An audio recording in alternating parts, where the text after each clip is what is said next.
Okay, I'm starting to record. So, good morning, ladies and gentlemen. Welcome to our SRC training for this Saturday, the 20th of June.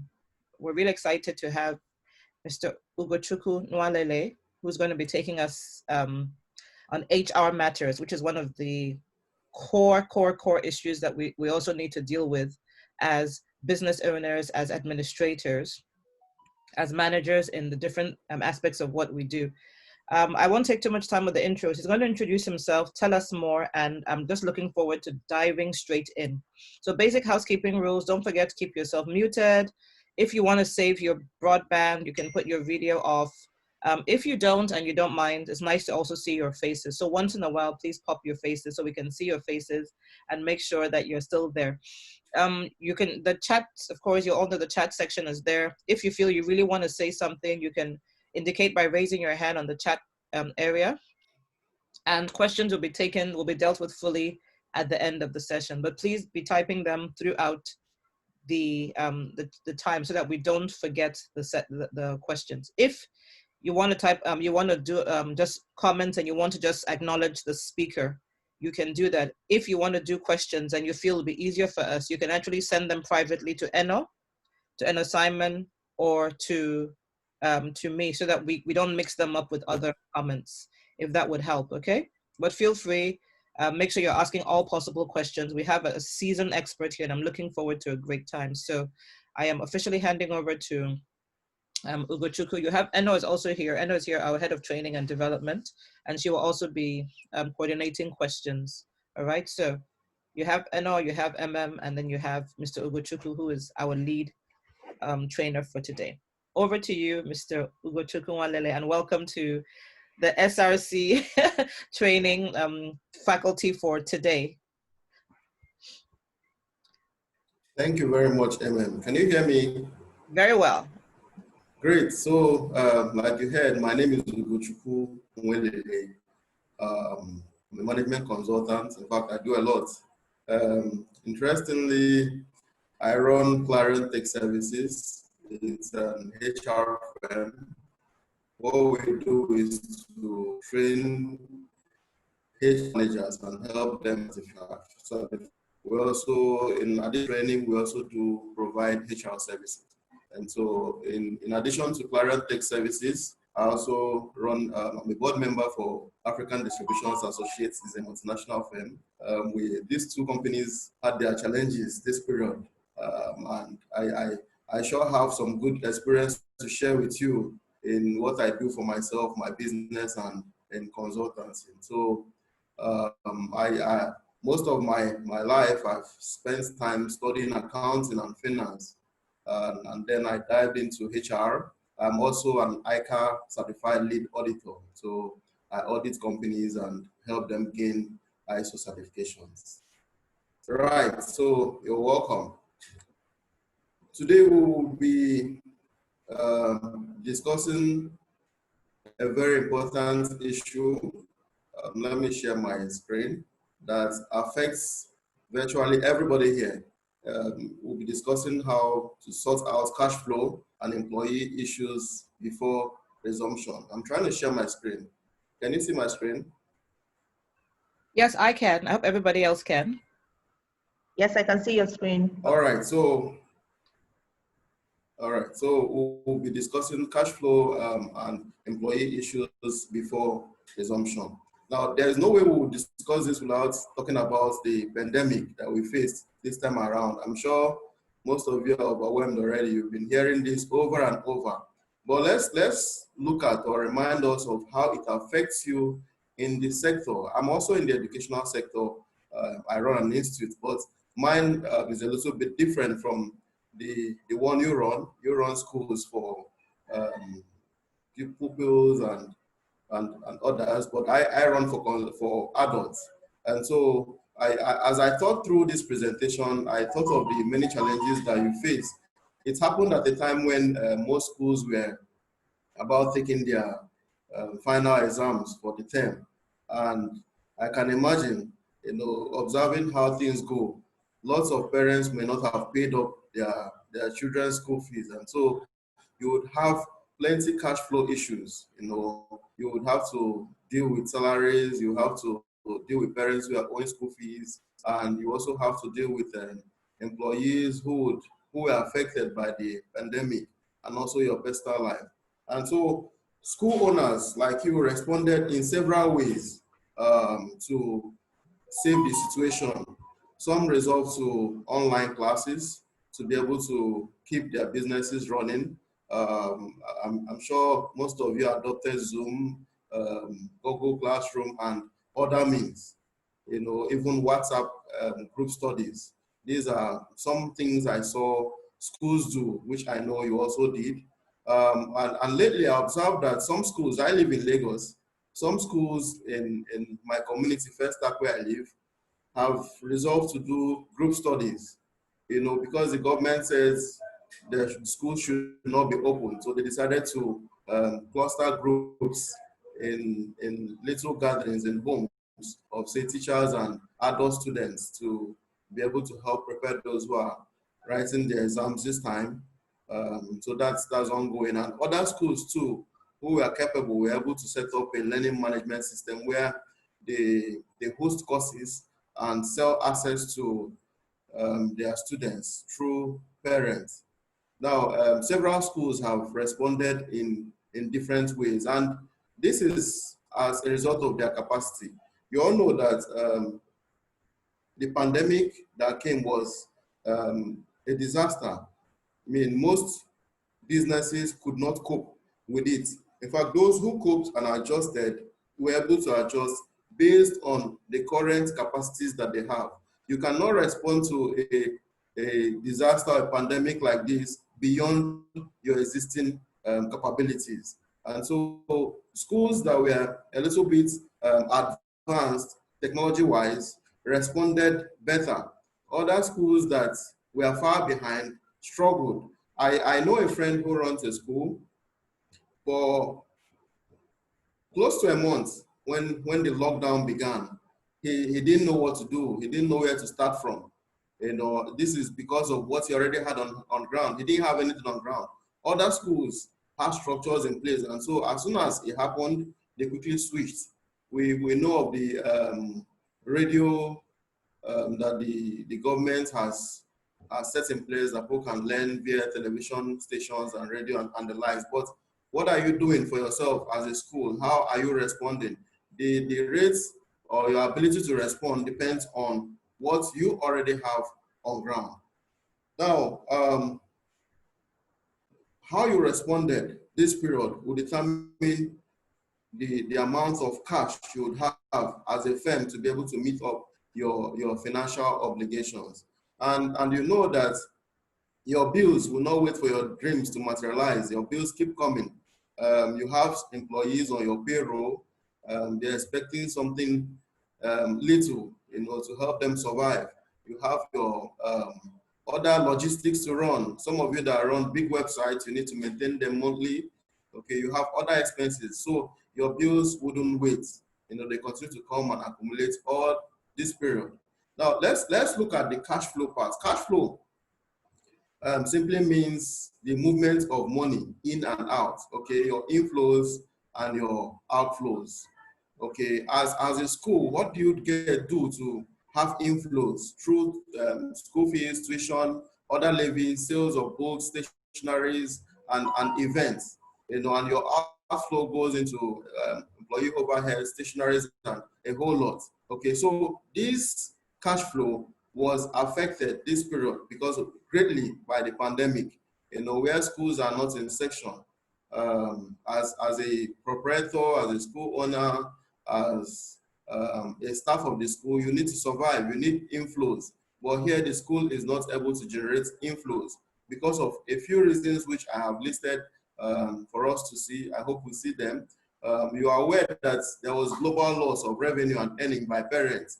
And so these are some of the factors that limited your inflow, But again, I noticed schools, especially when my children's school, they did some peculiar things this time. Despite the fact that parents were not able to cope with the situation.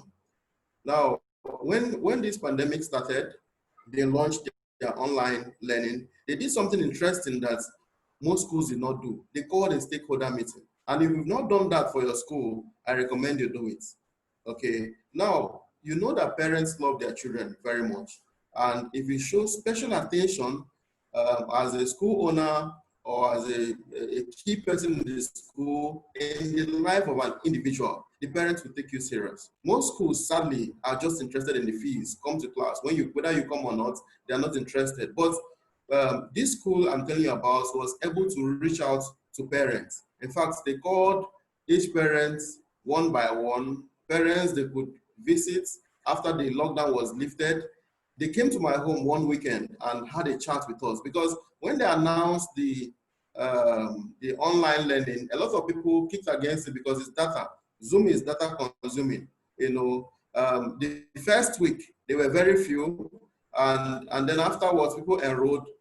After a short while, the enrollment dropped down, and so this is when they now moved out and began contacting parents, visiting to rub minds, know their challenges personally, and then they called a Zoom meeting where virtually all parents participated and they discussed. I know that some schools held meetings via WhatsApp and the likes, but those meetings WhatsApp meetings are not as effective as face-to-face meetings. And so they held meetings, they had the challenges parents had about internet, monies to pay, and the likes. And so they were able to cut down their fees. Now, this period is not a time to make profit. It's a time to keep business afloat. Okay, so if you are a school proprietor or an executive in a school, it's not a time to maximize profits. It's a time to be relevant, because I'm sure most schools will lose their children, their pupil this time. The most important thing is to keep your children. And you can do this by aligning with the parents, going closer to the parents, finding out how they are coping, finding out how things are going, and adapt to their situations in view of getting an active class. If you're very busy, in fact, you can't be too, you can involve the class teachers themselves, okay? Because if students don't pay, they don't earn. So as part of the exercise, you go and drive, visit homes, talk with parents, speak with the children, find out what they are doing currently. And most of them may have gotten teachers to teach them at home, but you try to talk them into the structure. So there was a global loss of revenue, but other schools close the relationship gap between them and the children and the parents, and that way they got the heart, and they have more active people participating and paying customers. Now, another thing I also noticed this period that I had to solve with some schools I consult for is competency of administrative and technical staffs. You know that you cannot go beyond your capacity. Now, sadly, most school owners before this time would work closely with people who they trust. Maybe because you're a family member, they make you an administrative staff, not looking at your skill. And so as a school proprietor, you are the most learned person in the school. You are, without you, nothing works. And so the competency of your technical team also helps you respond in times like this. Schools that had competent administrators thought fast. They were smart because it's not one person that's generating the ideas. This person goes out, checks online, does a survey of what other schools are doing, and comes in, implements it. And so if you do not have a competent team as a school, I would recommend that you look out for it. You can go to consultants, you can employ people, you can even train the people you have already. Okay, but importantly, build your technical team. Okay, don't be the only experienced person in the team. Don't be without you, nothing happens. Get people who are competent to reason with you, to do research, to help the work move forward. Now, another challenge that most schools faced this period is the rat race. You go into schools most times, you see the proprietor running, big auntie, big daddy, this, that. Okay, as a business owner, a very important part of it is your ability to set up your organization, to run without you. And then you can sit back and think. The times you sit back thinking and pondering would help you see ways to move your business forward. You don't get too busy as a school owner chasing daily routines, day-to-day running of your school. Have some quiet time, have some time to network, go into strategic partnership with global organizations. If you're busy running administration, you can never have time to go into what will bring you big business and help your school grow.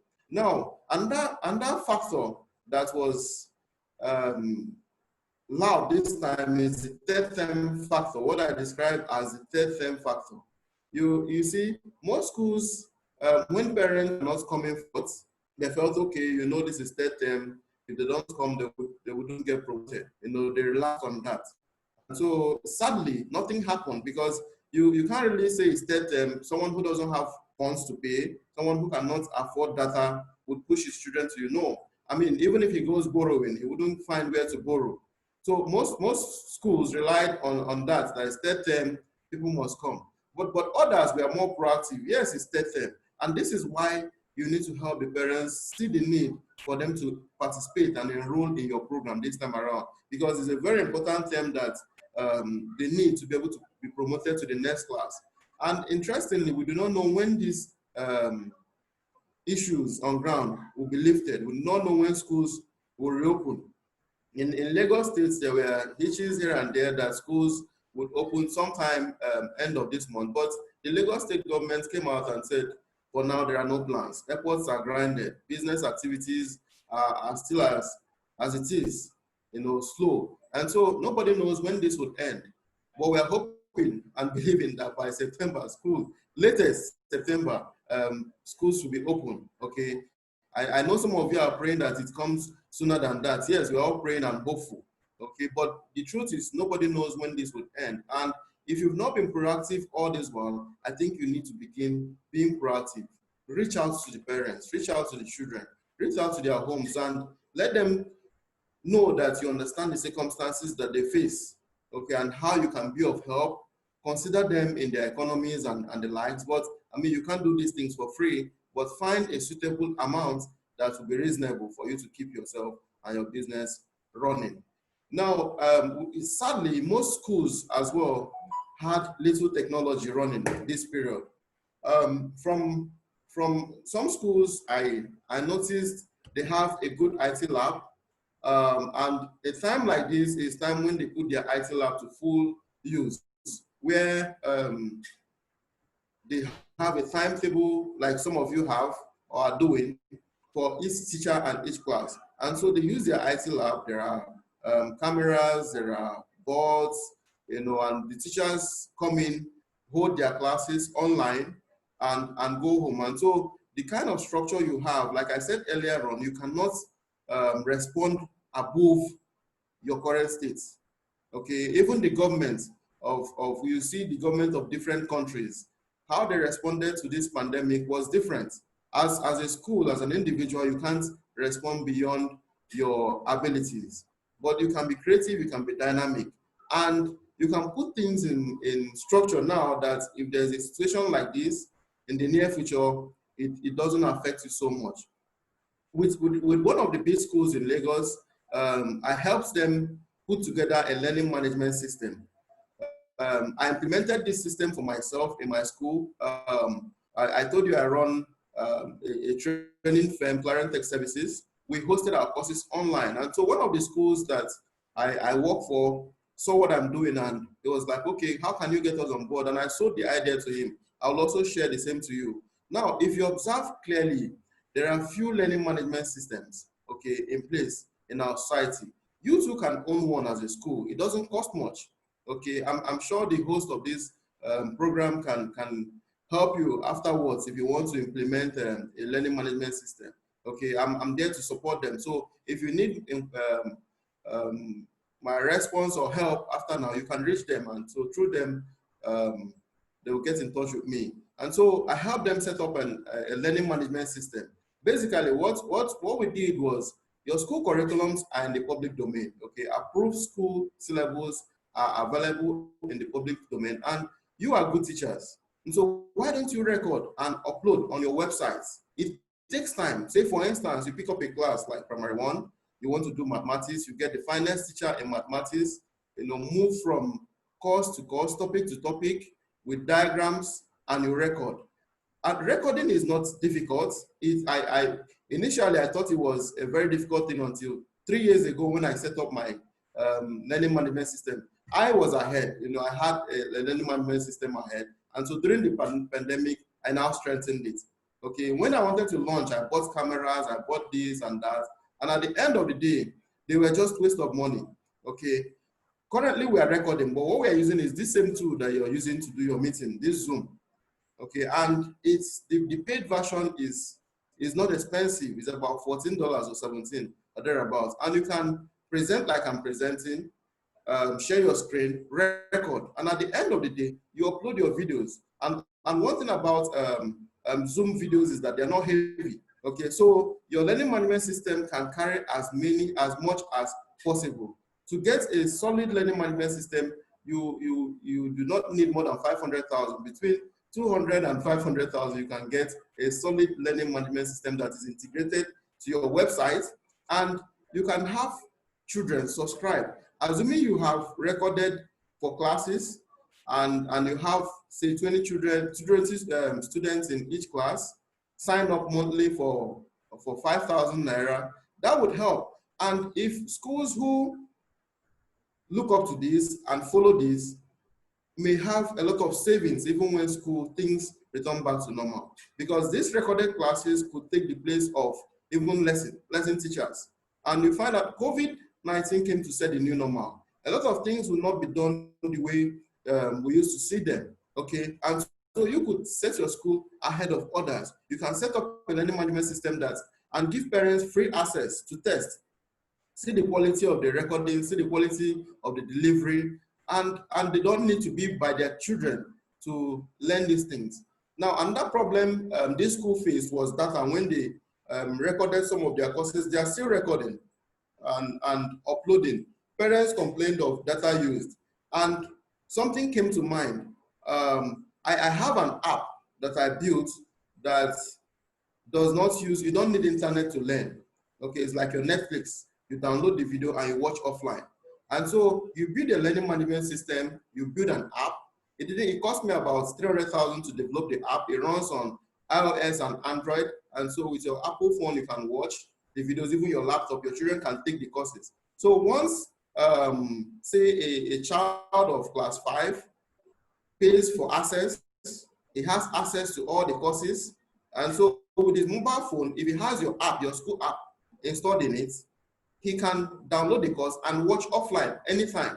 And so you don't have internet problems. And so I'm seriously advocating that schools come up, schools improve their IT, integrate a learning management system, and you would have it now and going afterwards, right? I hope there will be some questions around this area.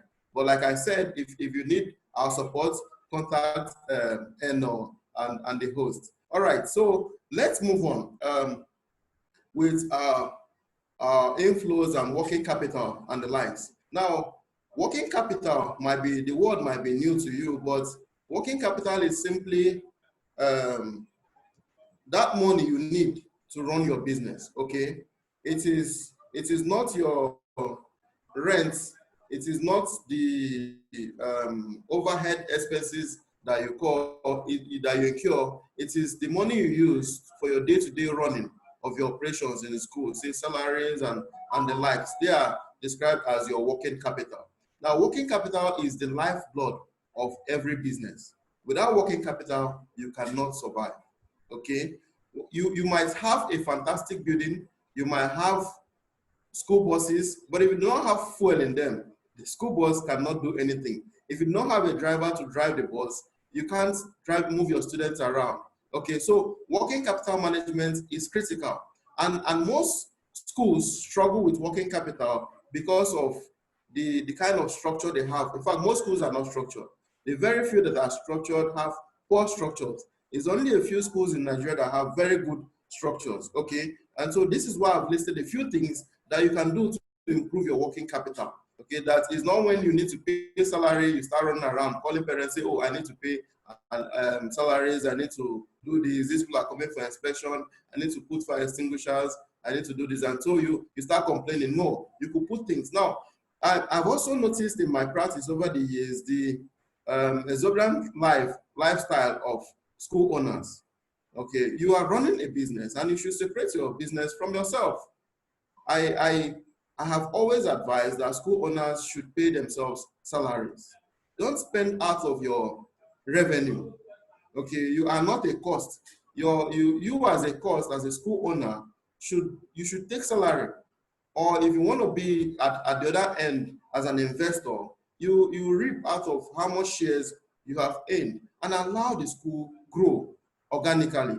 Okay, if you allow the school, if you're able to separate yourself from the school financially, do an analysis of how much you need to survive as a family, you and your family, okay, and pay that to yourself every month. While you pay your teachers and other staff, pay yourself salary and allow the school to grow organically, okay? You find you need loan to grow, but you find out that if you cut down your personal expenses in the car, international trips, and the likes, you may not need the loan that much, okay? You would have working capital to run and your school will grow organically.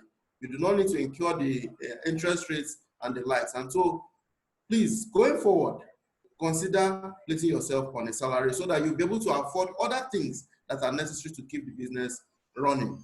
Now, one challenge that schools also face is late payment of tuition and school fees.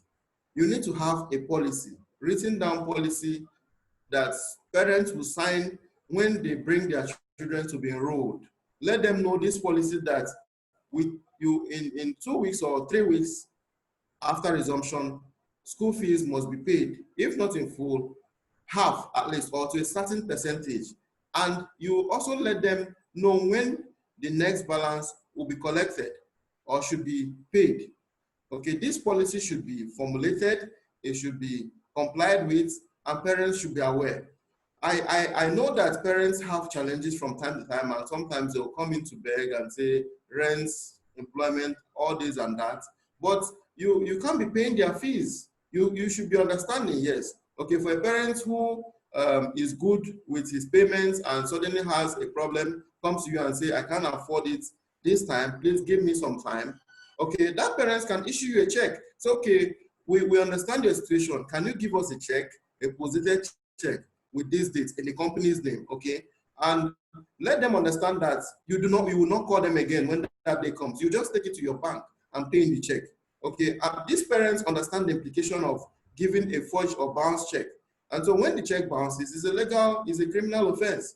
And so even if they do not have cash to pay, let them write a post-dated check for salaries so that what happened this period during the second term will not repeat itself again. Lots of schools struggle and are still struggling because this time parents cannot pay for their liabilities from even the previous term and talk less of this third term. Okay, so let there be a policy for payments of school fees and other fees, and let the parents be aware of it. Where they cannot meet up, occasionally you can employ your check and other means.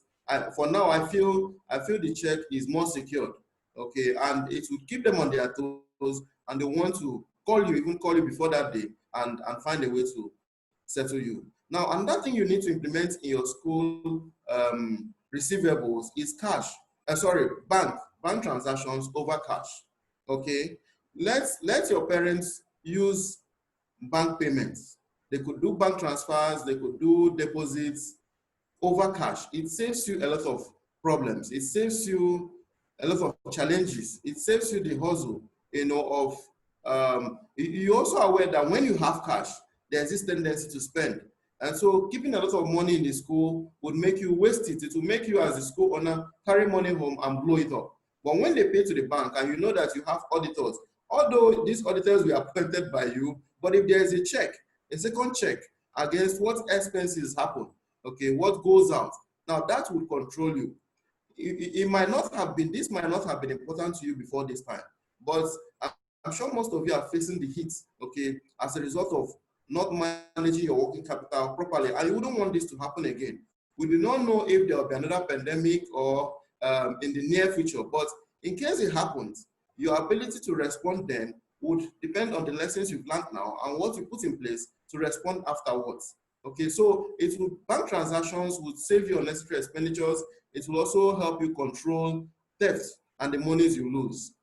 Okay, now another item I noted is segregation of duties. I had a school last year. The proprietor noticed a fraud issue that had been happening for several years with his accountant. The accountant has been a nice person to him. In fact, when he even runs out of airtime, the man would volunteer to give him 2,000 airtime, 5,000 airtime. He didn't know where the money was coming from. Okay, all the monies they were making from books, stationaries, and the likes, this man was practically dividing them into two. Okay, without him going closely to see what was happening. Okay, he didn't know how much the vendors were supplying. He only knew that they sold at this price. And so the accountant or whoever was rocking serious deals behind. And so it's important to segregate duties. You may not have plenty administrative staffs, but you can also groom your teachers to play more than one role. You can sometimes, even the administrative staffs can be teachers. The COVID is a time, it has set a new normal. Employers and employees need to be more dynamic. Okay, you segregate duties. The person who is in charge of receiving, issuing invoices is not the same who is in charge of issuing out your stock, like your school uniforms, books, and the likes. Okay, while one person collects receipts and that person issues, you segregate duties to avoid, and then that person negotiates with vendors. And so segregate duties and make sure that you're always in the know of what is happening, because you can't be running a business struggling and you're not seeing the money. A lot of schools are facing this challenge. I know of schools, there's a school I consulted for in Asaba. Okay, they had a very big store, they had a store manager. You know, most of the school authorities did not know what was happening in the store. The store manager was busy selling at his own price, carrying out things, carrying computers, selling out, and nobody was watching. So please implement segregation of duties, okay? And also do job rotation. I'll get to that area where I'll talk about HR, okay? Now, this brings me to an important picture I felt you should look at, okay? This is called the fraud triangle. Some of you may have seen it, okay? Why would people commit fraud? Why would your staff or teachers want to steal from the school, okay? Now, it's called the fraud triangle because all factors that influence losses on working capital are listed here, okay? The reasons why someone would want to steal is probably because of pressure. The person, and most schools sadly do not pay very well, okay? I do not know what reason it is. I know you have a lot of inflows, some huge capital, but most schools try to manage staff salaries. This can lead to pressure, okay? It can lead to rationalizations. Okay, I've been working here, the proprietor is driving this, driving that, and I can't even afford my house rent, okay? And the opportunity presents itself where you do not supervise them, you do not segregate duties, they'll be tempted to, even if that person is not a thief, but once the opportunity is there and there's pressure, the person will steal.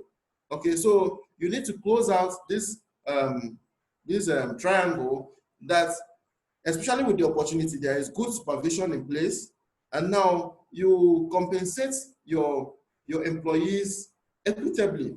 Now, the more you keep them, the more they are productive for you. I've seen organizations that send their teachers for further training. How often do you train? Do you even have some level of HR? You may not, well, some schools have HR department, some others do not have an HR department. Some schools have one person function as an admin and HR, but do you have a training and development structure in your school where you do not only rely on the certificates and experience that the teachers came in with, You send them out for further trainings. You can train an accounting teacher to support your accounting department. You can train a commerce teacher to support your marketing department. Okay, so that it's not just teaching. They will also be serving as consultants. They'll be helpful. And in all, you grow as an organization. So when their responsibilities increase, you reward them based on what they're doing. Okay, with that, they would have enough and they will not be tempted to, in any way, divert some of your funds so that you can have this blood in your organization, like I defined working capital as the lifeblood. No being can operate without blood. And so once your working capital is good, your vehicle can move. When it's due, you service them. You don't wait for the vehicle to break down at one bridge or the other. Okay, you have a routine maintenance service for your equipment. Someone should be in charge of this. Okay, now we changed oil in the last 3 months. We need to change. You don't wait for things to break down. And so you set up a good structure and reward people for that. Then they'll be motivated and would not be tempted to defraud you. Now, let's move into the employee relations, which I've gradually started diving into. Okay. Now, unapplicable labor laws in Nigeria. In Nigeria, you might be aware we have certain labor laws. We have the Labor Act, we have the Employee Compensation Act, the Factory Workers Act, the Pension Reform Act 2014. We have the National Health Insurance, etc. But for the purpose of this, we'll deal lightly with the Labor Act. And if next time, if they call for an HR class, I hope I'll be here to dive into this extensively, but that's not the subject for today. All right, so these laws and categories cover employees in Nigeria in several categories. For workers, they are covered by the Labor Act, while employees are covered by the contracts they have with their employers. Now, some of you struggled this period because you did not have contract of employment with your with your teachers and staff. Okay, some of these contracts were done verbally. Okay, as a school owner, please set up a structure. Have written employment contracts. There should be terms and conditions. Some of you might get scared. Okay, what if I agree that I must do this in my contract and a time like this comes when there is no inflow to meet this obligation? Yes, the law recently made provision for it. In fact, it had been on my next slide, you will see, it had been a practice where it is the employer's duty to provide job, and it is the employee's duty to do the job. Where the employer is not able to provide the job, the employee does not have any duty and does not expect obligation, okay, does not expect to be paid. I don't know if you understand. And so your contract could be written out with bonuses and the likes, okay? Let the employers understand these contracts, understand their obligations. There is a job description, okay, for every employee, every teacher, including the additional responsibilities that you give them and of course reward for it to keep them happy.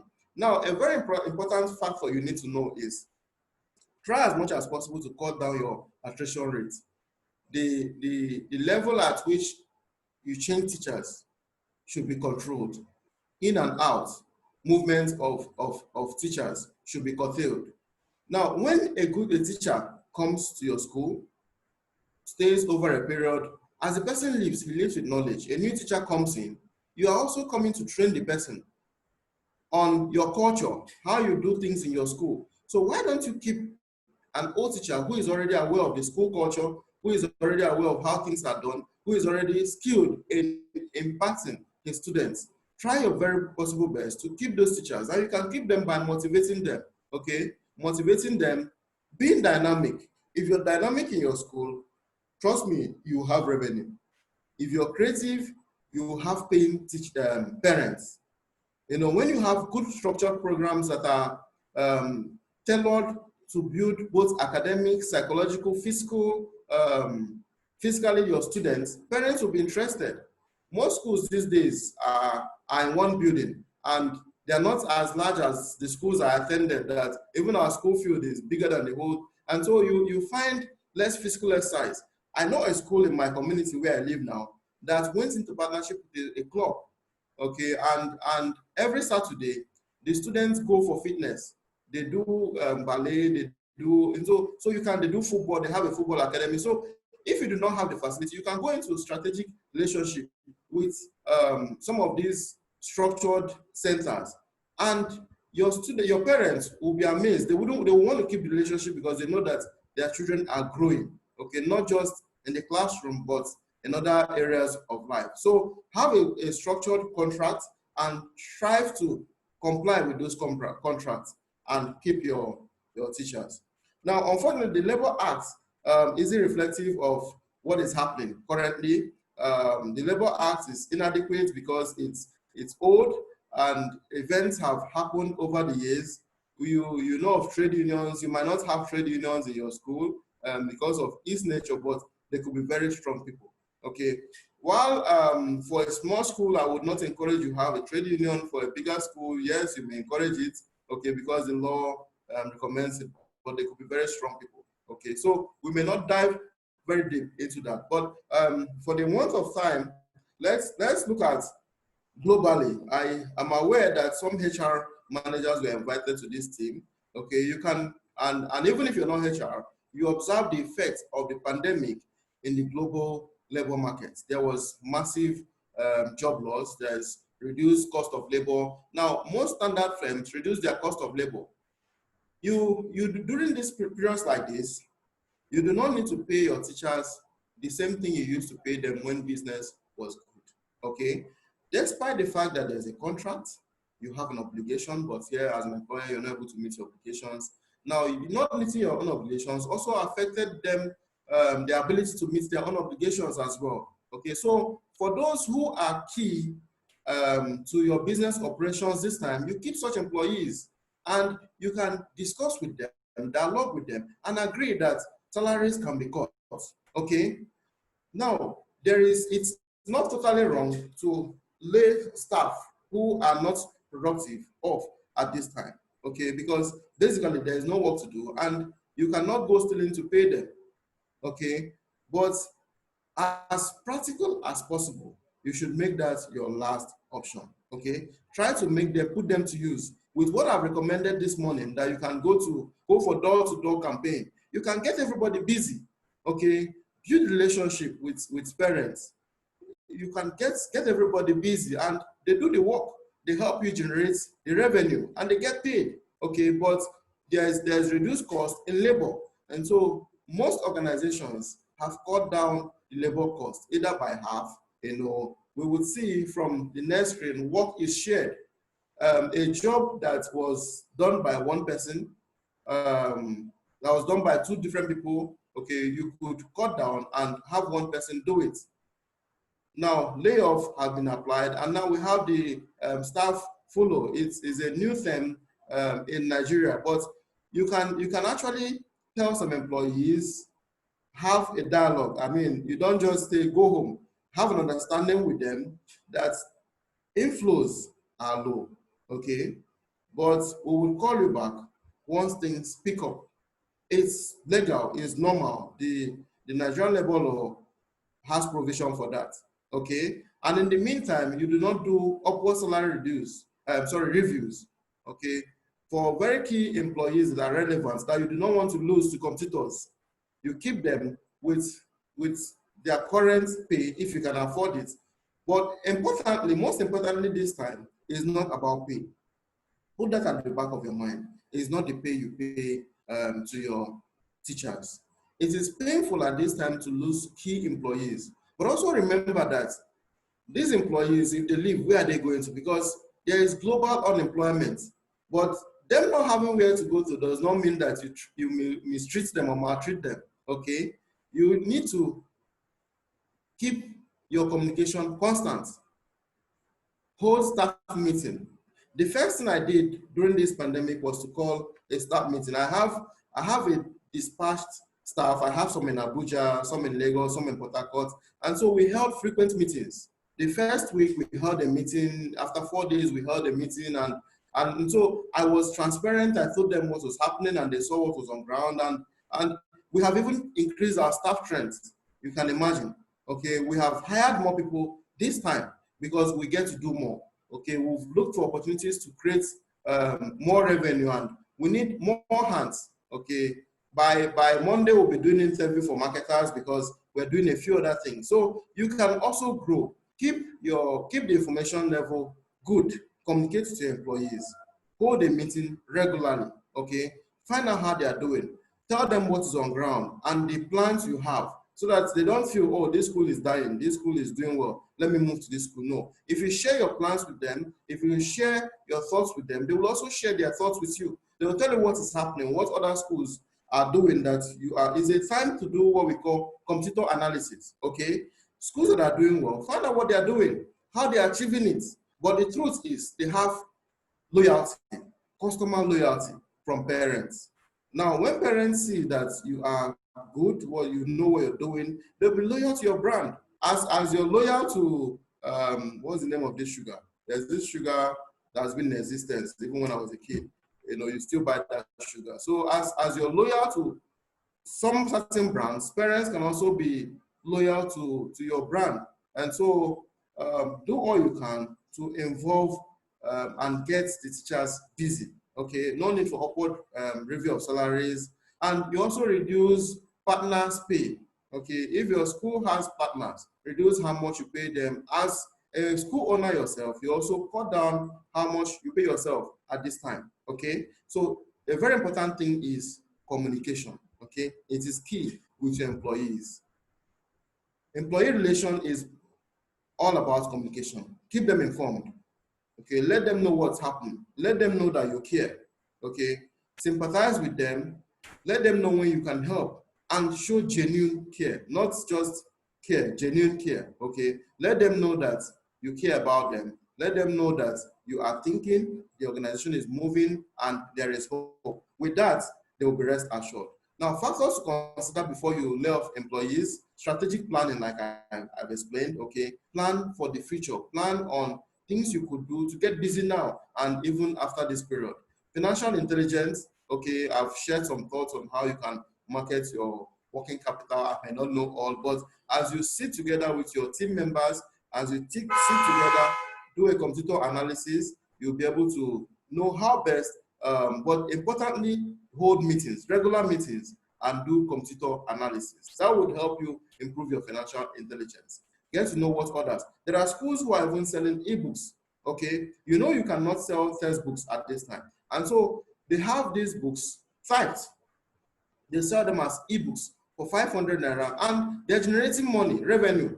I know a school that began this online thing, and at some point they stopped, and they're doing more of book sales because the parents prefer to buy these books, print them, and study with their children. And so you can sell your books, soft copies. Okay, you can sell them to generate revenue at this time. Okay, the books you used to print and sell to them, or you bought from vendors, you can convert them into soft copies. And this time you have a lot of time. So as proprietors, you should be authors too. Okay, it's time to write your books and put up for sale. As school owners, people who are selling knowledge, you should be able to sell even digital knowledge, because going forward, digital knowledge will be the order of the day. And think about that learning management system. It is one that can change the world, change your world. Okay, it will cut down your overhead costs to a very large extent.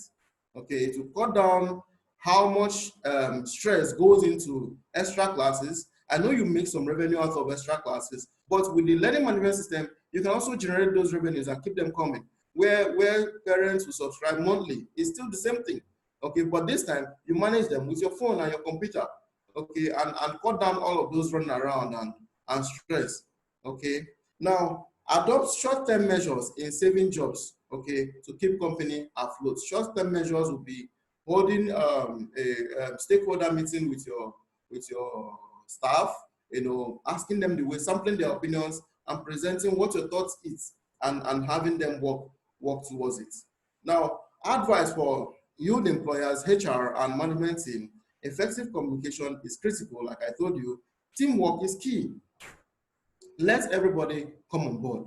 Okay, teamwork is key, because there are areas you may not be able to reach, but that security man that smiles to parents when they bring their children might be their friends.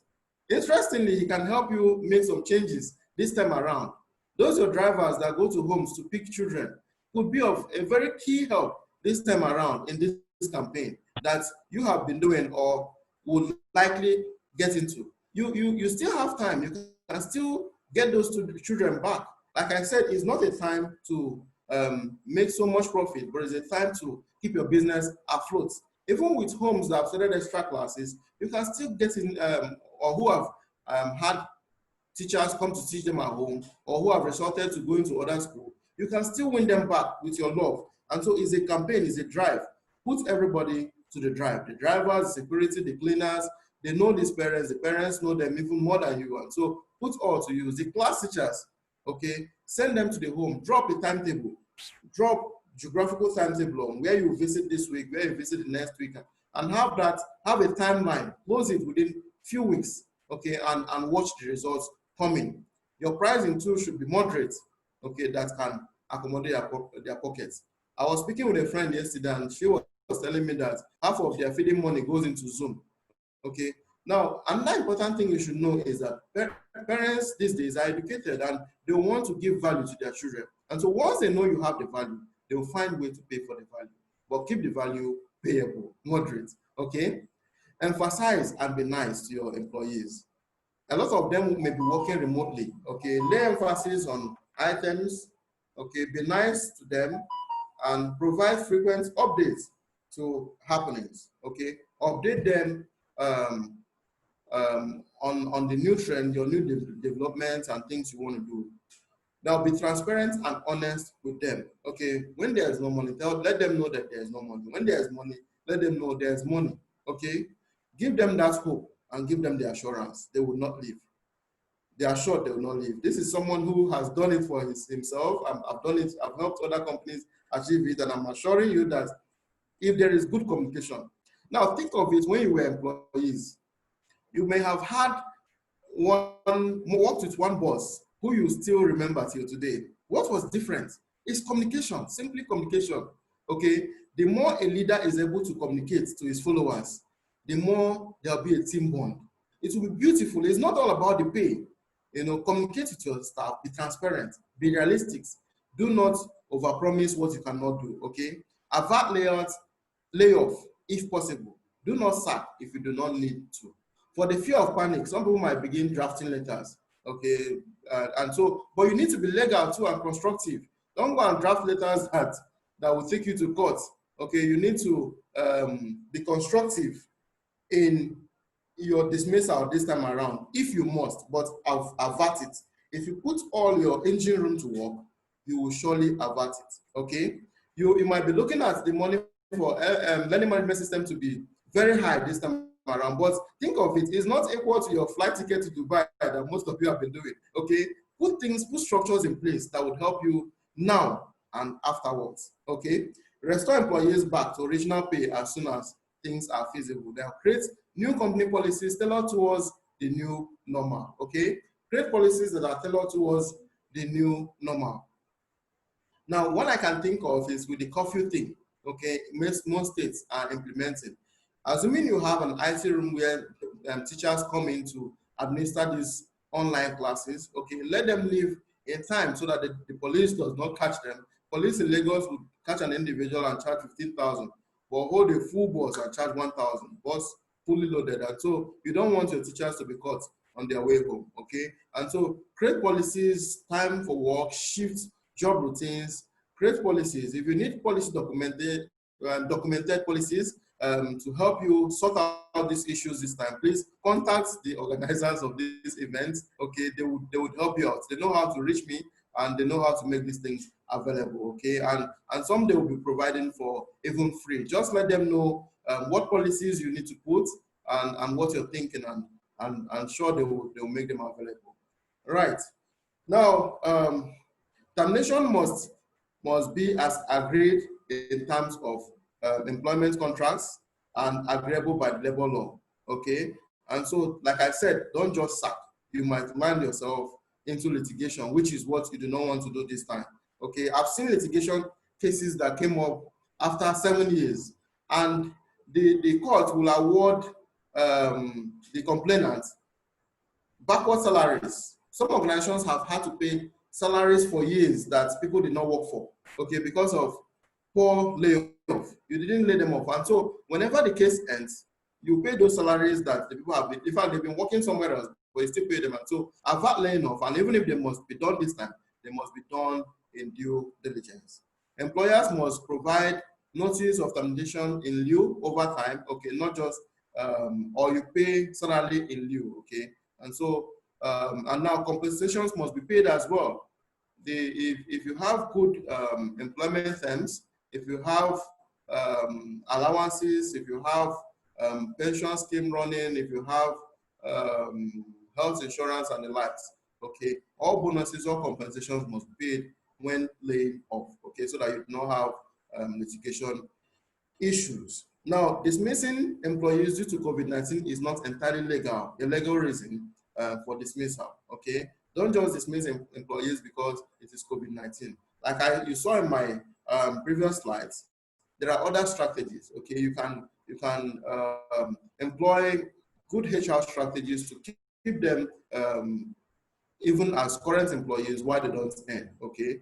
Everything is about discussion, it's about negotiation, it's about understanding that we're not able to meet up because of the economic needs, okay? But trust me, if you're able to do a good drive, if you're able to get to the home of these parents, if you're able to put up a learning management system, if you're able to get an app that does not require much data, that does not require data at all, that people can learn offline, you know, these things you need to put your IT to use. COVID-19 has brought a new normal, okay?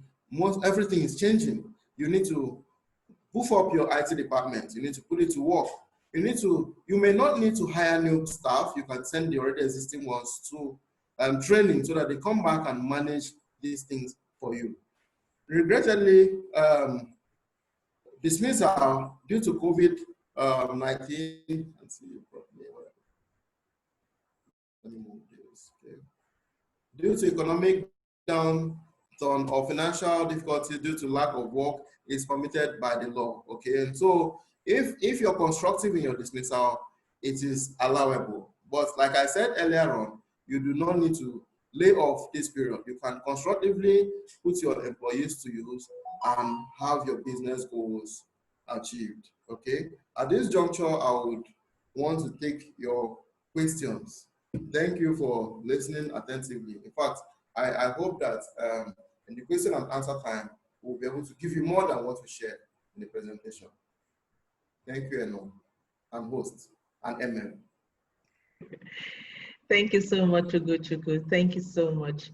You may want to stop sharing the screen in case somebody wants to speak.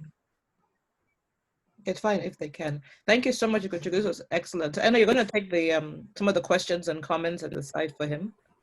You just read them out. And then, so everyone else, please type your questions. I can hear you.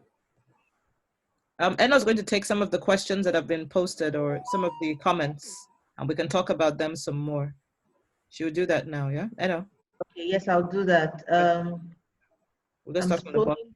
Yeah, okay. Let me start from the bottom up. Okay. Okay, someone asked, he says, I feel that visiting parents' home is a big risk. Can they hear you? I can't seem to hear. Uh-oh. Can you hear me? I can hear her. Can you hear me, Ugochukwu? Can you hear me, Ugochukwu? Okay, so it's him.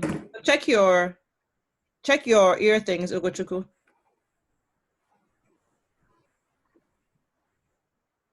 Ugochukwu, check your earpiece. Okay, he can't hear us, but I can hear you very well, Enno. Okay, 1 minute, let me communicate with him. Okay.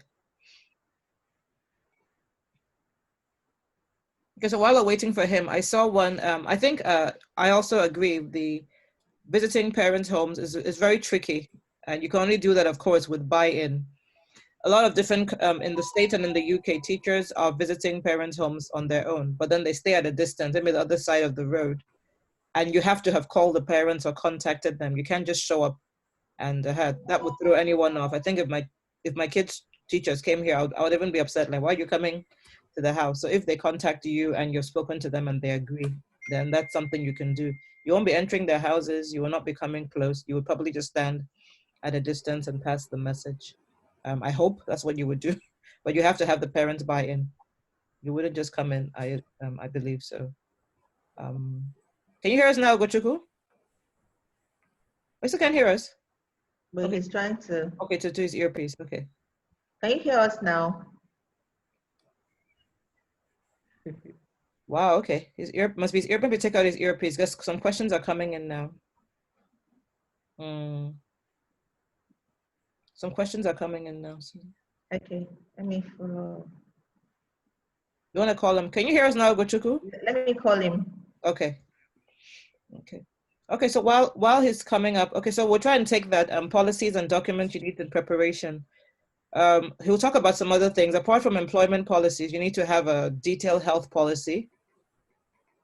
So you need to let people know exactly how the resumption structure may be. Unfortunately, a lot of things are changing. A lot of information is changing. So you're going to make sure that you're dynamic, especially in the health aspects. Yeah, right. Okay, he's back now. I think, oh, he's not back yet. Okay, he's on school himself, yeah. So I wanted to talk a bit more about some of the policies. You need to have your HR policy and describe to your staff. For example, if you're changing your... He wants to leave the meeting and come back in, huh? And come back in because Okay. he can't hear. So Okay. yeah, I'm just that's what he wants to do some now. of the things that are on a basic level, and then he would take it more. So I'm always talking about policies and documents. I said at least we know some of the key things you're going to have already is your health policies would be very well detailed and adapted. Your communicable diseases and all that. Stay-at-home policies must be very clearly written, and then your staff policies. So if, for example, you want to change working hours even after the COVID-19, a lot of things would change. You may decide to reduce hours. Some people can do some aspects of their jobs from home. Some people may work less hours. Those kind of things should be communicated in terms of your staffing and your fees. And then parents, you have to have a lot of information to give them. Some schools that are opening on this side of the world, like in the UK, parents are not allowed into the premises anymore. So they have to hand over their children from the gate outside. And then there's a lot of washing and things. All those things will be communicated very clearly. You may or may not decide to continue with school buses. You want to explain how the distances and all those kind of things. So your policies will be a bit more detailed. And Ugochukwu will take some more of that when he comes back in. Okay, so I'll allow him to do that. Yes, okay, good. So I'll allow him to do that because he gave some very good points about cash flow ideas. I think some people are actually going on a different tangent. Some people are selling things. Some schools are selling face masks and shields, and they're going the other way instead. They're selling things that are in demand for others. I hope he comes back in so that he can. Yeah, I'm here. I'm here now. Perfect. Okay, you just need to be the co-host. Good, he's here now. So I know you can start from the bottom, the other two, and then he can take it from his own side. Okay. I'm already on one. Okay, Ugochukwu, we're talking about a concern from. Okay, Hazel said something. He said, I feel that visiting parents' homes is a big risk in terms of COVID exposure to both parents and the teachers. The spread is real. Some parents won't even agree to open their doors. What do you say? Right. But parents go to the market, is it not? Parents, the truth is, the lockdown has been relieved. They go to work, don't they? It's about relationship, okay? Like I said earlier on, you cannot respond beyond what you already had on ground, okay? If you had a good relationship with some of these homes, why wouldn't they open their doors? Moreover, even when you visit, even if you didn't have a good relationship, you could still visit. Let fear of the unknown not prevent us from doing what we need to do. Okay, this is what you need to do to keep business afloat. Okay, make appointments when you can, and you can even visit at weekends. Okay, when you think they'll be at home. Okay, you can visit Sundays, you can visit Saturdays. In fact, when they came to my home, it was on a Sunday, and it wasn't a appointment. There wasn't a pre-appointment. They just visited. Okay, so these parents go to work. They go to the market. Okay, if the churches start opening, they will also go to church. And so, but when you go, you need to have your nose mask on. You need to even carry your hand sanitizer in case they don't have.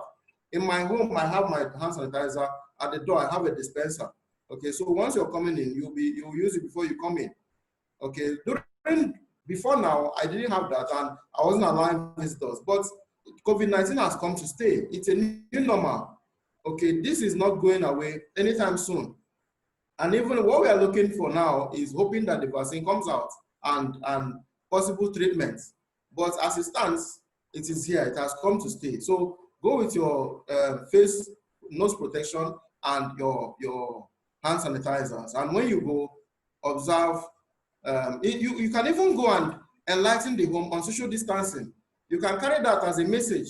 Okay, preventive measures during COVID-19. If you go in and share the thoughts of how the children should be safe, please don't reduce your play. You know, you carry a message with you. Let it not just be that you came to sell market. It's a teaching opportunity too, and the parents will want to listen to their teacher, right? Okay, that teacher who teaches them math at home, at school, comes to the house to teach them how to respond to COVID-19. Don't you think that would be wonderful? Okay, you can carry that as a message with you, and they'll gladly welcome you. The next time you come, they open the door because you're impacting, you're bringing something with you. You're not coming to just take. That's my thoughts. Thank you so much, Mr. Ugochukwu. So, some schools have policies against visiting parents home. I think that maybe schools just go with what your policy is. Some parents, depending on where your school is, some parents usually don't want teachers coming to their homes, and some schools also don't want teachers going to parents' home. But there are other schools, because people operate differently, there are other schools that have that permit that to happen in their school. So I think schools should just work with what works for them, because the thing is, professionally, so it's not right to go to parents' home, but some schools may have that kind of open relationship with parents. So let's just keep it as professional as possible and stay as safe as we can. Thank you so much, Mr. Ugochukwu. We'll take the next question. What new policies and documents do we need in preparation for resumption? I didn't get tips on that. Okay, basically, you need to review your employee policies, especially now. Most importantly is safety policies. Okay, how safe? Because when students or your pupils return back to school, parents will want to be sure that the school premises is safe. So how safe is your school? So you need to come up with the workplace layout of your school, implement safety structures, and make sure that things are in safe, sanitary materials are in safe, are installed, sorry, and that you have all safety gadgets installed. So you have safety policies in place to keep those things running. Now you also need employee policies. Some of the ways you operate now may change, okay? For instance, I saw the idea of a learning management system. And so if you implement that, then you may not need employees to stay, your staff to stay after school. And so there could be time of resumption, time of closure, okay? Then you could state how employees earn, maybe basic and other things they impute. So you might want to revive your contracts, basically contracts of employment, governing the employees, exits contracts, your employee manual and handbook. Okay, before an employee leaves, this is the expectation, because there has been sad situations where you wake up one morning to an SMS, somebody tells you that he's no longer coming. Okay, so there has to be a contract of resignation, there has to be a contract of employment, then there has to be an employee handbook, rules and regulations as an organization. Then there are several policies, okay? If you're looking at your inventories, there could be procurement policies and warehouse policies. When you talk of policies, each department and facet of the organization needs policies. And so, but one way, you do not need consultants all the time to help you develop these policies. One thing you could do is to host stakeholder meetings with these departments, okay, to be able to determine because policy is simply a choice of action among alternatives, okay? Say, for instance, a school decides to open from 8 a.m. to, say, 3 p.m., and another school decides to open from 9 to 4 p.m. Who is wrong? Nobody is wrong. It's what works for you, okay? So among the alternatives that are feasible, which would be most adequate for us, okay? Although you have to look at some standards, okay, to tailor your policies in line with those standards, regulatory frameworks by the government and international standards. Okay, but you can build policies locally, and where you need help, like I said, every department, there's a policy for everything. Okay, employee policies, employee manual. You have your, like I suggested, your payments, tuition collection policies that parents can sign against when they come to register their wards or their children. Okay, so there are lots of policies, and so if you didn't have these things, it's time to put them in place. Okay, so that you would have a smooth hire and you can also have a smooth dismissal. Thank you, Mr. Ugochukwu. Another question here says, how do we manage employee performance? Great. Okay, employee performance has to do with what was in the JD, first of all. Okay, JD is job description. When you hire that employee, first, how does an opening come up? Before you decide to hire, why do you need to hire? Okay, so for instance, we need a classroom teacher for class A. Okay, now what does this classroom teacher do, or what do we expect him to do? Now you draft that, he will do this, he will do that, he will do that. That becomes your JD, your job description. Okay, so in managing employee performance, you look at what the person is doing against the JD, the job description. Okay, you do not manage performance outside JD. It is not right. Okay, for instance, a funny experience was one I had last week. Okay, an accountant was being queried because he has a bushy hair. Okay, what is relationship with hair and your hair and the accounting job you do? If it's a front desk, okay, his presentation is you can consider that. But you appraise people, you manage employees based on the job description they've received. Now, another mistake people do with appraisal is that you wait to be appraised once a year, or you wait to do your appraisal at the end of the year. No. Okay, appraisal should be done systematically. At the end of every term, you appraise if you want to. For school like that runs them, you can decide to do your appraisal twice a term. Okay, you do your appraisal twice a term, because if you wait till the end of the term, then the harm had been done already. Okay, but if you are appraised in the middle of the term, then things that were not going right, you sit down as HR and discuss with the teacher. Okay, why were these things not reached? Why didn't you do them? And moreover, don't look at appraisal as a tool to lay off. No, because the person is not doing it, you sack the person. That's not the aim of performance appraisal. The aim of performance appraisal is to develop your employees. So if, for instance, this employee doesn't come to work early, okay, you appraise him and he doesn't come to work early, you ask him, what's the problem? He tells you, oh, I live very far. And in a community, Ajegunle in Lagos, I got to learn that even though you wake up early, you can't leave your house before 5 a.m., okay? Because if once you step out, they'll rob you. So you may have employees living in those kind of environments that is risky. So they can't come to work early. Then you might rub minds and consider what you can do to help this employee begin to come to work early. Okay, if you can provide any support to help him come to work early, that's the essence of employee performance appraisal, okay, for development, growth and development purposes. Thank you, Mr. Ugochukwu. There are other questions here. I'll take this and I'll go back to number 3. Someone said, how do you get parents to pay fees when everyone is complaining of not having money to pay? Some even say that they're no longer interested in the quality of the school. They say that feeding their families is more important, and if the school is not ready to review their fees downwards, they would move to other cheaper schools. So with this problem, it becomes very difficult to retain and pay all staff. So the main question there is, how do we get parents to pay fees when everyone is complaining of not having enough money to pay? Okay, so to answer this question, I take it from the second line where we say, some even say they are no longer interested in the quality of the school. Okay, so the key point here, you see there is an underlying reason to everything. We agree, yes. Feeding, if you look at Maslow's theory, you need food, you need this before education and others come in. Understandable. The situation put a lot of people out of, but an underlying factor is quality of education. Okay. Now, do these parents believe that what you are given is good and cannot be gotten outside? While you're hearing these complaints, other schools do not get it, although they get it, but not as much as you get.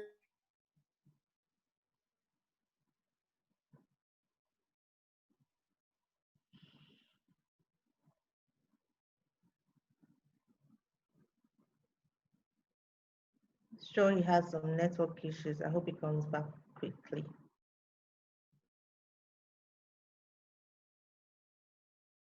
I hope he comes back. He was talking about the talking about quality of schools. Yeah, I hope he's able to come back. Still frozen. Yes, frozen.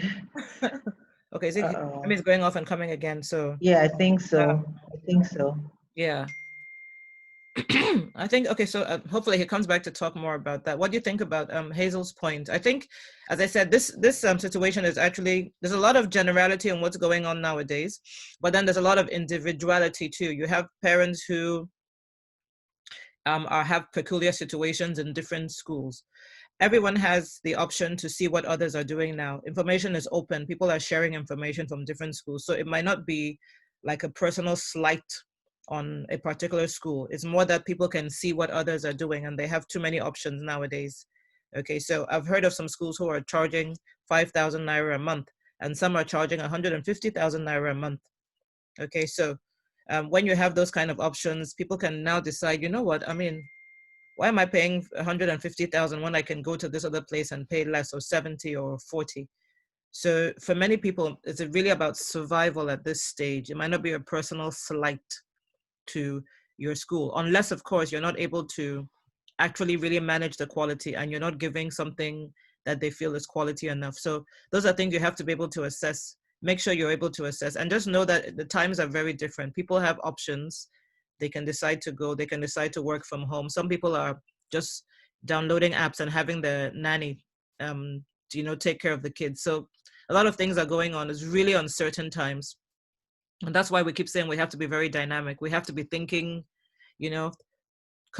talks like this, sessions like this give us a bit more ideas. We can run with them a bit more. Hopefully he's able to come back on and then we can talk about that a bit more. But He's there. He's back here now. Yeah, I see him. Oh, it's gone back off. Okay, I can't see him. Was in just now. Okay, I can't see him yet. So I'm just trying to see. Yes, and I agree with what Hazel is saying to be able to retain and pay all staff. I think the important thing is to just make sure you're communicating with the staff so that they don't assume and then at the end of the month you now say, oh, sorry, we couldn't pay you because of this. So keep communicating. If things are changing, let people know on time. That's where the key thing is. Communication is going to be written everywhere for you in bold letters. Make sure you keep that at the front of your mind, the back of your mind. Keep communicating. If things are changing, let people know on time. You can't just pay me 11,000 Naira when maybe normally I was earning something else and you didn't tell me before, okay? So if things are changing, let them know, oh, sorry, we had fewer parents. This is what happened. Please, bear with us. Let them know. And try and put as much as you can in writing so that you can always refer to it, all right? So that's, I think, one thing that we have to take into consideration. Keep reviewing your staff rules. Keep reviewing your staff rules, okay? Okay, he's here with his other. Yeah. Good, welcome back. To come in. Thank you. Okay. Sorry, network. Yeah. So I don't know if someone has responded to the question. I was saying that it's basically how these students, how these parents perceive you as an institution. Okay, do they believe you have the quality they need? Okay, because personally, I can't allow my children to study on WhatsApp group. Okay, and luckily the school where they are didn't use that WhatsApp system because I don't consider it effective.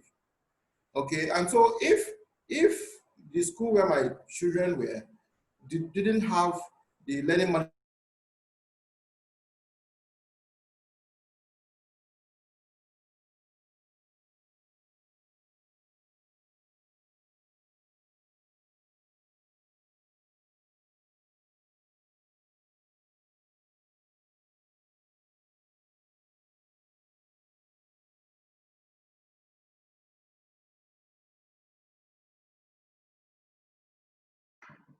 Hello, Ugochukwu, can you hear us?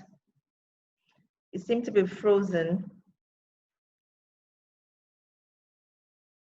Hello?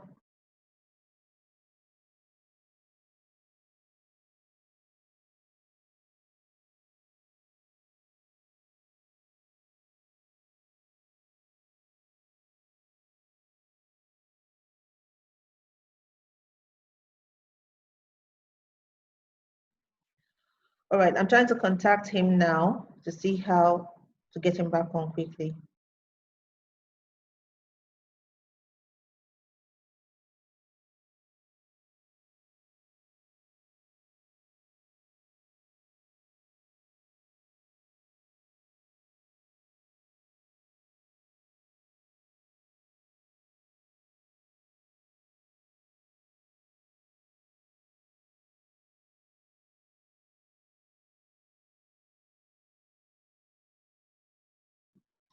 Please give us a few minutes. He's trying to change his device.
Okay, while we wait for him to log back on, while we wait for him to log back on, I would like to share some experience that some people had during the lockdown with their staff. So what some people did, some schools did, was that for staffing, because we were talking about not dismissing people quickly because of the COVID. The reality is that some schools are not able to pay their staff as much as they were paying. So what schools did was they looked at their support staff and people that were not really directly involved in the online learning, and they had to put them on hold for some time. Like you have the drivers and the chef and the nannies and the cleaners and all those other people were put on hold. Mm-hmm. Yeah, they were put on hold. But before they were put on hold, they were communicated with, and what happened, communicated to, and what happened is that they showed understanding. So that communication between the school and the staff was a very good place to start. So some of them were really saying, oh, we understand, we understand. And also, even after you have put them on hold, it is good that you still talk to them, because some people feel like they put me on hold and they forgot about me. So instead of they forgot about me, but as you keep calling them from time to time, finding out what they are doing, you discover that some are even going into other businesses and they're finding other ways for themselves. So putting them on hold, oh, Ugochukwu is here, putting them on hold is very key. He also said something about some who employed their relatives as admin and co. I had a discussion with somebody yesterday. She was saying that her boss employed his relatives as admin and a few of them as support staff. And then he gave a general letter to everybody saying that they're on compulsory suspension, and then they don't get paid at all. But those who are related to who came through still get full payment, and they're feeling very disgruntled that why is this happening?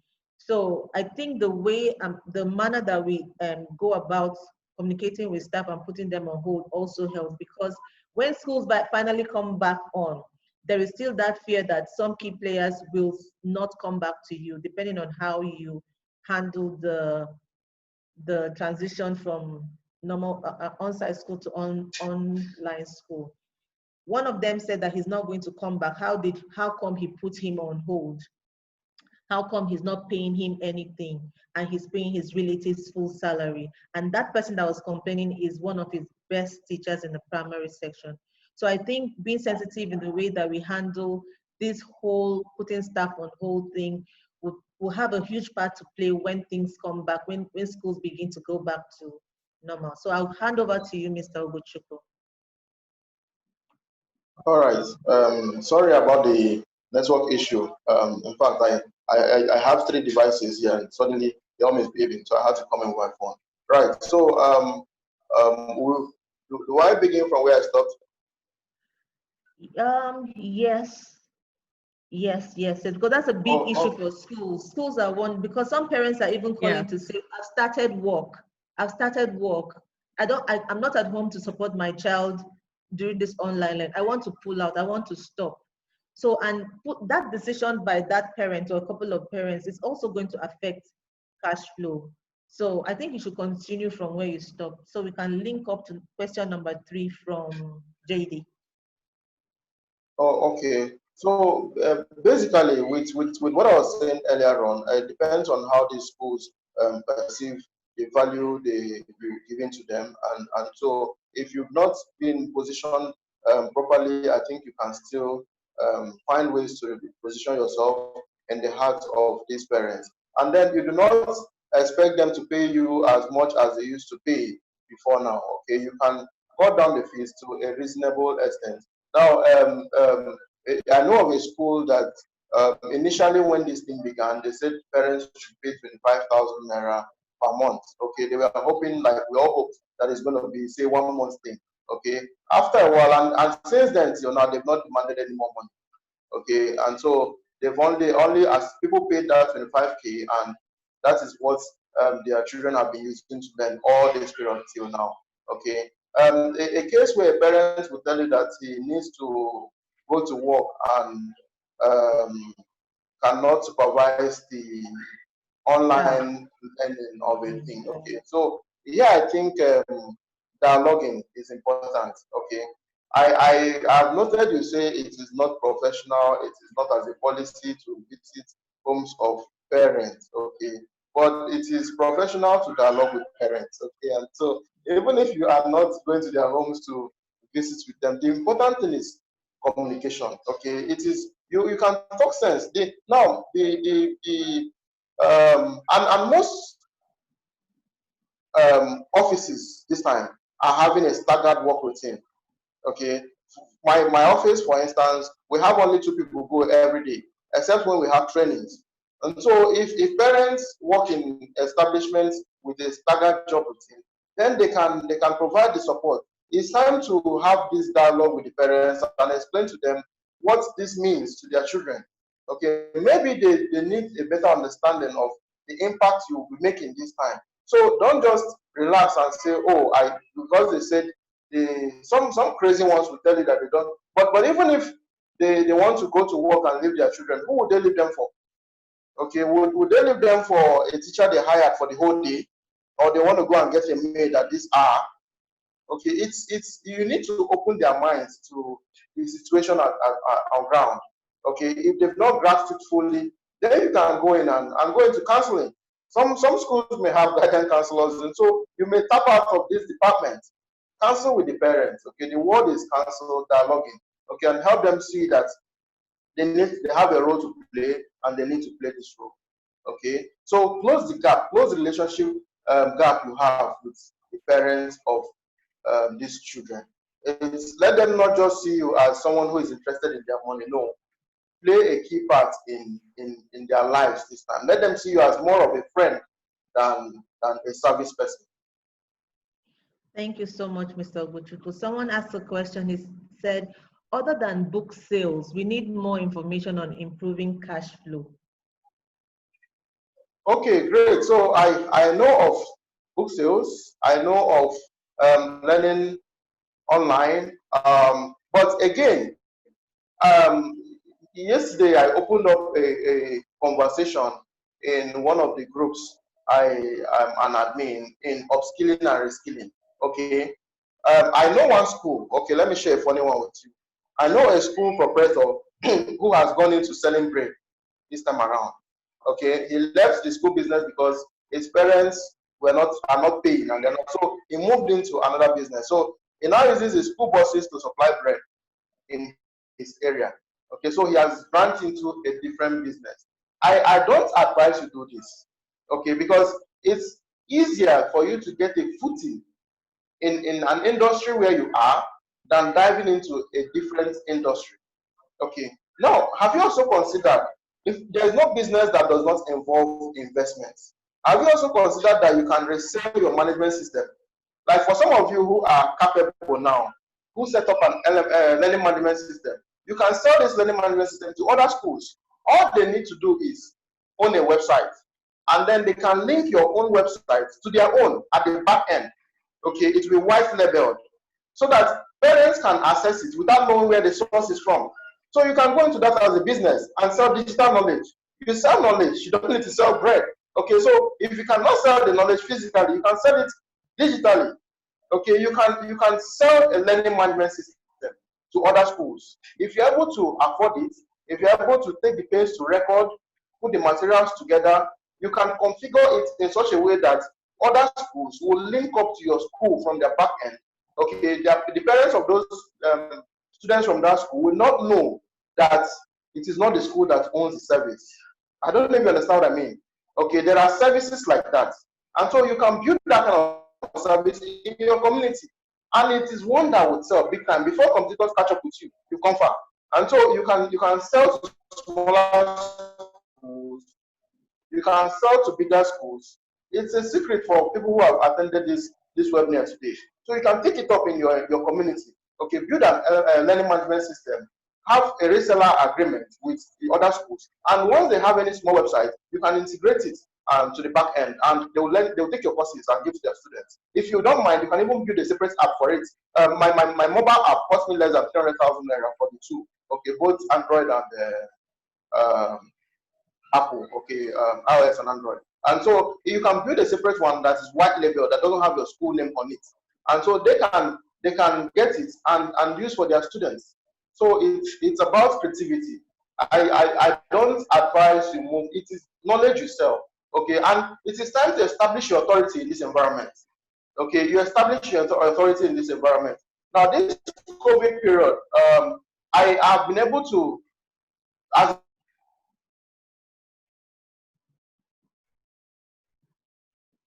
an organization myself, I did a lot. I consult, and what I see is knowledge, events like this. To some of these companies, I write them a proposal and say, okay, I want to train you on IT security, especially to the banks. I've trained 2 banks on IT security. This time around for free. What did it cost me? This is my office still.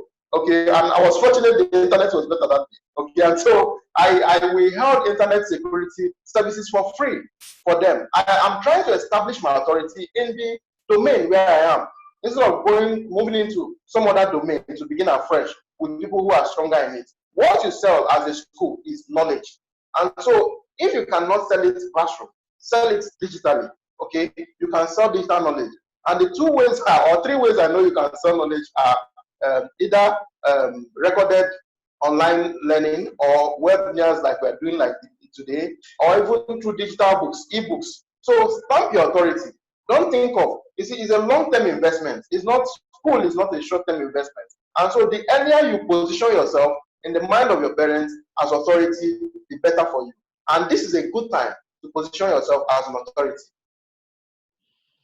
Thank you so much, Mr. Ugochukwu. Thank you. Someone has a question here. With the situation, is it a good time to take loan for school expansion? Well, with my accounting and finance background, at least I have an MS in accounting. I think when you are going for loan, you should consider your ability to pay back. Now, this is the secret. There has never been a time in Nigeria that money is available as much as it is now. You know, there are lots of intervention programs. The government and CBN and the likes are giving loans. Multinational organizations are giving loans. Okay, if you need a list of some of these places you can access from, please contact and after this time she will share some with you. Now, but what you need is your books. You have a financial statements for the last year. Have you done your tax clearance? With some of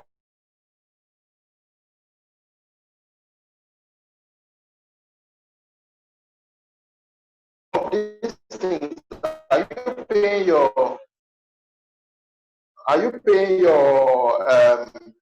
NSITF? Okay, if you're correct with these things, you can ask them to come back to school today. Don't expect everybody to pay you school fees as soon as they come in. Okay, because the parents themselves have not recovered completely. So everybody needs time to recover. If you want to take loan to invest or expand your school, okay, how do you think of, except you want to invest in quick assets like this learning management system I've told you of, it's something that will begin paying you up on the go. Okay, except you are investing, but if you want to invest in a building, how sure are you that even the children are coming back to maximize the old space that you had? Okay, and so you need to consider it properly, do your analysis carefully before you decide on taking a loan. Taking a loan is a good thing, okay, but think of equity financing first before you think of debt. And make sure you keep it in the right ratio of 60 to 40, okay? 60 equity, 40 debt, but be sure that you can be able to service the debt with the current situation on ground. Although interest rates are lower than before, but be sure you're not using the loan to build your house or buy a car, okay? And it is for a part of your business that would generate quick.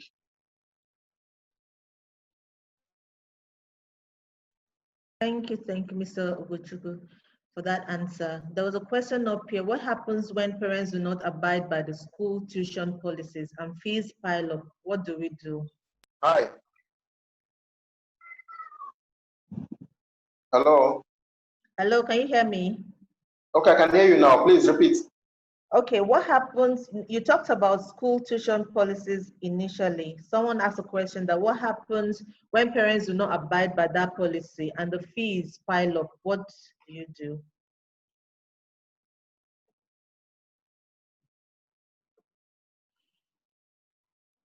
Well, pay for their fees. Most of you. Okay, now let me ask you a question. Have you, if you're in the school sector, you might have seen situations where parents owe owe school fees for maybe 1 or 2 terms or even a year, and by the time you know, they pull all the children out and go to a different school. Have you not experienced that? It happens. Certainly. Yeah. It happens. And so, and at that point, how do you collect your money? If a parent cannot afford the fee for 1 term, 2nd term, you can advise the parent to find a cheaper school, or he advises himself. You can't continue to pay his bills. You also have families to run. You have operational costs to run. It's better that I mean, I don't wish that you do not have an empty class, but if the teachers do not see students they are teaching, they will not be worried about salary. Okay, but where a teacher is working, I mean, because of it's not the teacher's duty to chase debt for you. Okay, you should chase your debt. And so, where a teacher has people to teach, and at the end of the month you don't pay him salary, it's not motivating, it's demoralizing. And so, find a way to manage your inflows. Okay, so where they are not able to pay, you're not an NGO. You need money to run. And so that you discuss with them and find ways to iron it out. And they advise themselves. Education, people could take loan to put education. It's important. And they don't expect you to be an NGO. It's not an NGO. No, it's not an NGO. Thank you so much for that response. There's another question here. What happens when employees don't fulfill contract conditions when resigning? Well, you could take them on. The law allows. That's a very important. Listening to you. The law allows you to take them on. Okay, you could sue such employees. Then again, another thing too you should do before hiring, which is critical, is know your employees. Some of your workers came in when they were core members, and the address they put in their record, they may have moved 10 times and even built their own houses. How well do you do background check before you hire? It's not everybody you hire. People you hire anyhow are people who will leave you anyhow. Okay, and so if you do a quality background check, some schools hire out of distress. Maybe something happened and immediately, oh, I'm looking for a teacher or math teacher. This, that, and anybody they see, they throw inside the class. It's not done that way. Okay, let your recruitment process be thorough. get quality staff who will be reasonable and responsible. And when they want to make an exit, the separation will be beautiful. Okay, if someone is resigning and you're wishing him well, it happens.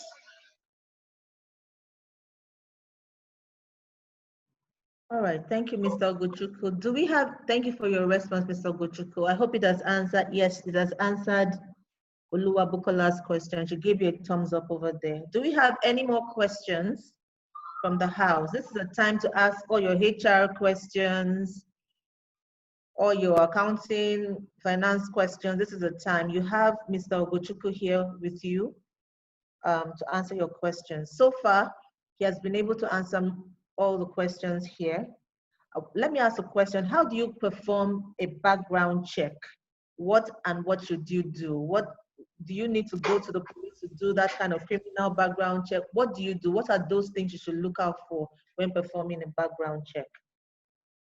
Okay, so I've seen some people send applications with two phones. Okay, now one of the SIM card is guarantor 1 or referee 1. The second SIM card is referee 2. Okay, and the third SIM card is their online. So if you call the referee, he will pick in a different tone.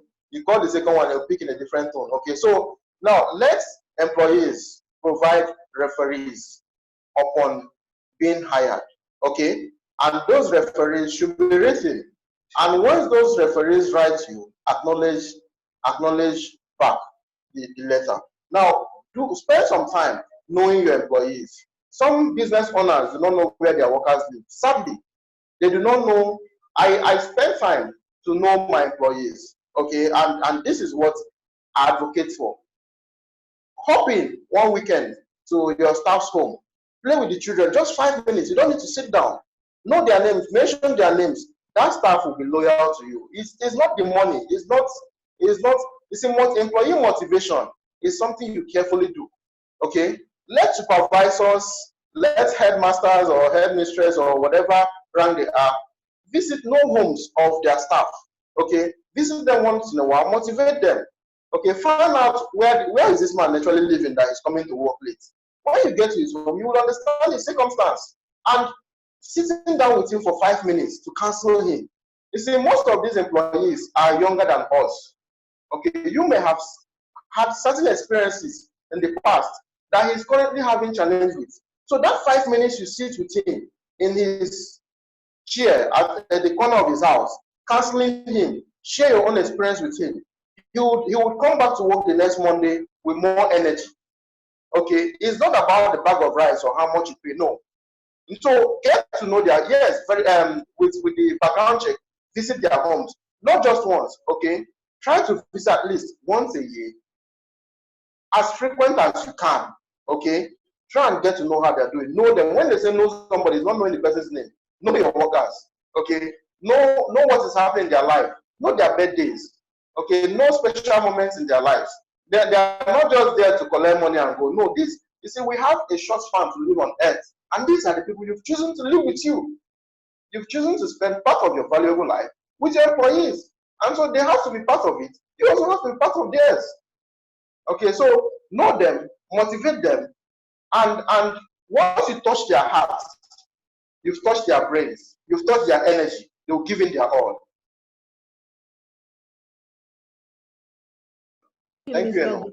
Thank you so much. We are going to wrap up very soon, but I think there are two questions sent to me privately. Let me see if I can just read them out. I tried to answer one of them already. So the person is asking, who should be in charge of reaching out to parents? Is it the proprietor, the administrator, or the teachers?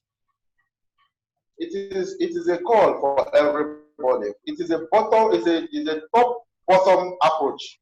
You know, like I said earlier on, hold a stakeholder meeting. The proprietor, everybody hold the meeting. Okay. The proprietor does not need to go to every home. You delegate, hold a meeting, drive it. It is your battle. You drive it. Delegate.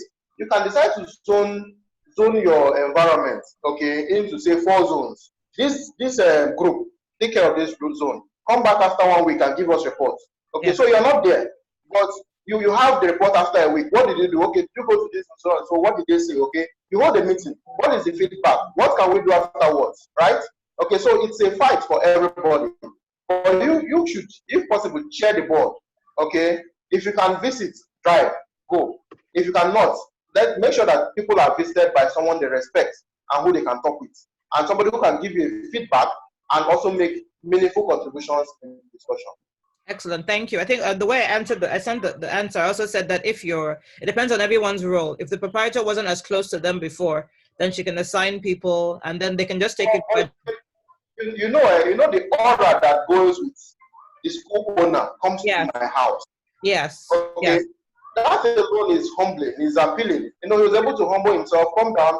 If I'm drinking water, he drinks my water. I mean, it's not carrying his shoulders up, and it's your battle. It's your school. Protect it. Very true. Yeah. So the next one, there's one more here. I think. What do you suggest in the current situation where third term is yet to start, but actually started online? If a school completes its scheme online, okay, this one is actually more of an academic question, which I'd answered, but let me just hear from your point of view. If a school completes its scheme online, what then happens when the school finally opens for the third term? What will the school be teaching? Would they be repeating third term or next class? The school does what? Sorry. If they've already started third term teaching online, okay? So they're asking if schools resume in the next few months, would they be repeating third term or would they be going on to new things? I think that's more of an academic question, but go on. Mm-hmm. Well, I can't give you an answer. I think the regulatory bodies would decide, okay? But if I were a school proprietor, I would move on ahead of what I've done. I don't mean you go to first term, no. Okay, yeah. You can decide to revise. Okay, if you've not covered all the curriculum, you can deal with those curriculums. You can even reduce your own third term to 1 month if you have covered some parts. Okay, or 2 weeks. It depends on where you are. Okay, whatever you've done, you establish on it. Okay. Okay. So there are two more, and then someone has their hand raised. So there are two more. Someone says, you said schools pay very low. What do you recommend? What percentage of school earnings should be spent on salaries? Is there any formula? Well, for salaries, there is no formula. It's very relative, yeah. Come again. It's quite it's quite a relative. Yeah, there is no formula for paying salaries. But what is important is that you must motivate your employees. See, let me tell you, the reason why most of you did not respond this time is the quality of workers you have. Some of you are running away from quality people because of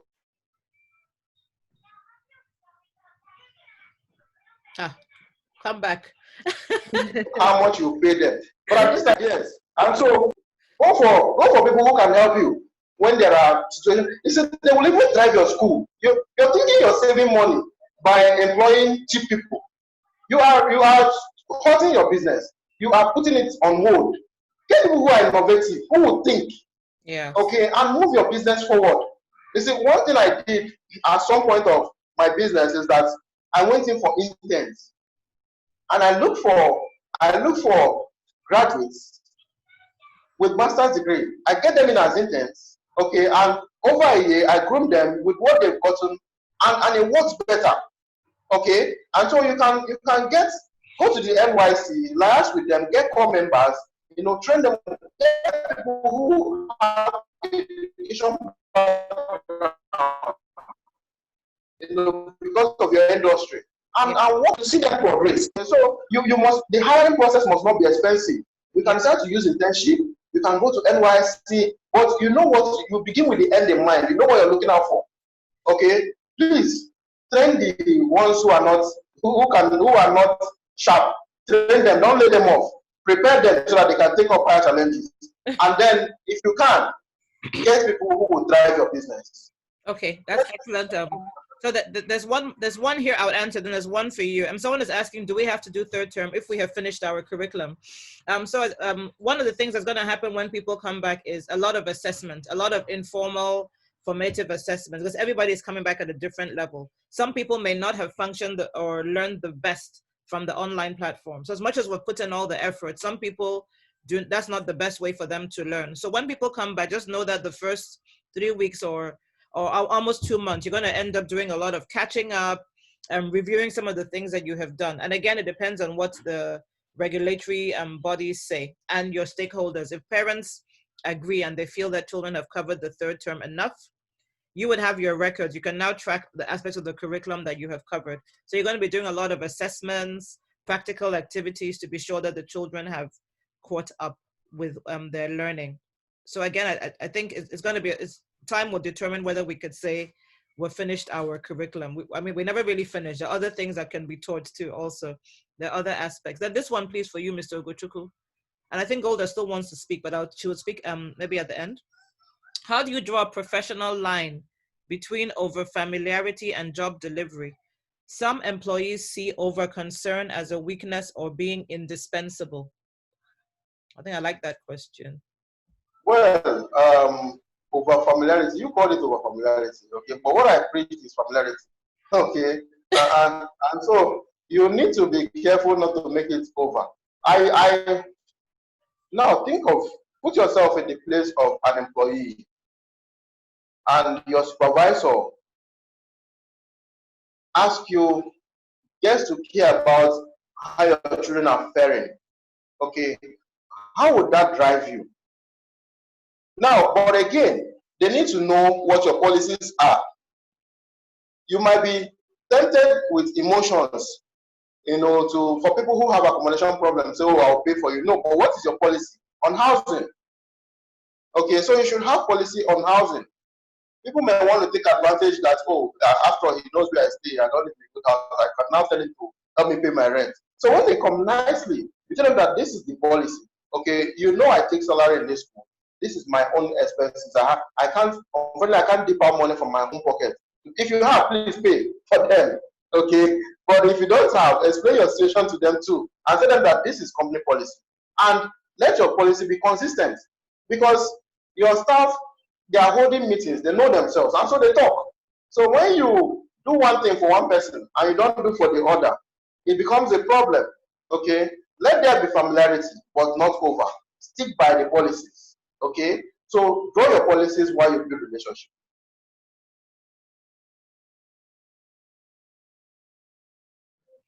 Anna, do you have any other questions sent to you privately?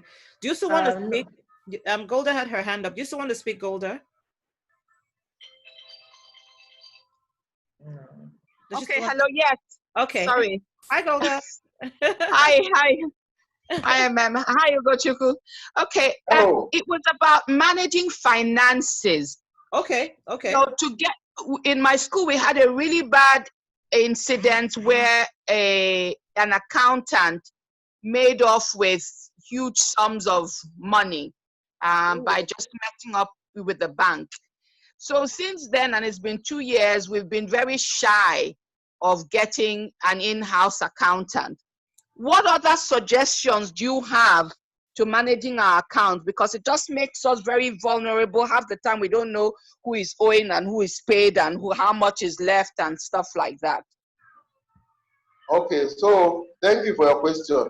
It's the same thing as controls. Okay, where you failed was you didn't have controls. You didn't fail by having an accountant. It was a good thing. Okay, and in fact, an in-house accountant is recommended any day. But you have some controls. Now, why don't you be the paymaster while someone else takes care of the books and the work?